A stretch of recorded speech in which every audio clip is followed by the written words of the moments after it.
E você sabe como o PIB é calculado e o que mudou na fórmula? O Repórter Brasil explica.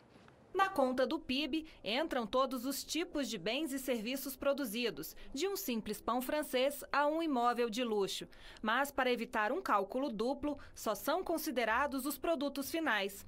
Veja o caso de uma mesa que vale, por exemplo, R$ 1.000. Se a madeira, os pregos e a tinta usados na fabricação custaram R$ 800, o valor considerado para o PIB é a diferença, ou seja, R$ 200.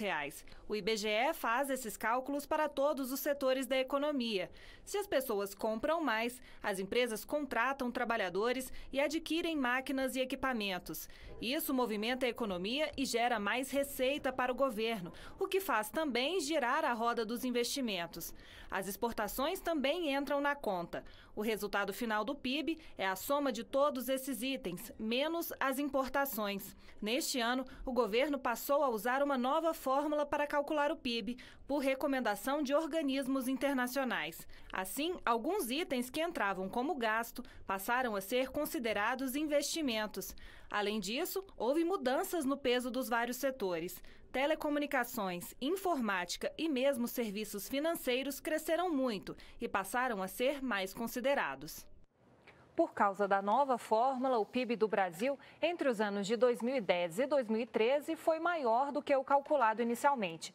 Vários países seguiram as recomendações internacionais e adotaram a mudança. Assim, os resultados do PIB também foram aumentados, por exemplo, na Alemanha, na Coreia do Sul, na França e no Reino Unido. Agora vamos ouvir o comentário de Luiz Nassif sobre essa leve alta do PIB brasileiro. Bom, essa queda do PIB era esperada. A única coisa que faltava era definir o número exato. E esperada por quê? Porque você teve um ciclo de crescimento da economia baseada no consumo. Houve a inclusão de milhões de pessoas no mercado, houve as ferramentas aí de crédito e tudo mais, você deu uma explosão no mercado de consumo, criou um mercado de consumo robusto. Para você completar o ciclo, você tem que atender a esse mercado com a produção, daí entram os investimentos. Entra a produção interna aí produzindo para esse mercado, gerando empregos, gerando aumento de arrecadação e tudo, e completando o ciclo. Essa parte não se completou por dois motivos. Primeiro, que o câmbio tirou toda a competitividade da indústria brasileira. Então, grande parte desse aumento de consumo foi apropriado pelas importações, criando até problemas nas contas externas. O segundo ponto é o seguinte: você ia puxar os investimentos através dos investimentos públicos. Mas você teve problemas com as concessões, muita demora em definir as concessões, conflitos aí nas licitações, e no setor elétrico você matou a capacidade de investimento da Eletrobras com aquele plano de redução de tarifas que esvaziou a Eletrobras. Então você teve nas duas pontas aí que podiam puxar investimentos, você teve esses problemas. Para esse ano, o que acontece? As dificuldades que vão aparecer na área imobiliária, que o ano passado segurou a peteca, esse ano começa a desabar. A questão do desemprego, que demorou até para começar a cair, porque quando o PIB é baixo, aparece o desemprego. A questão da Lava Jato, que está desarticulando aí toda a estrutura de óleo e gás.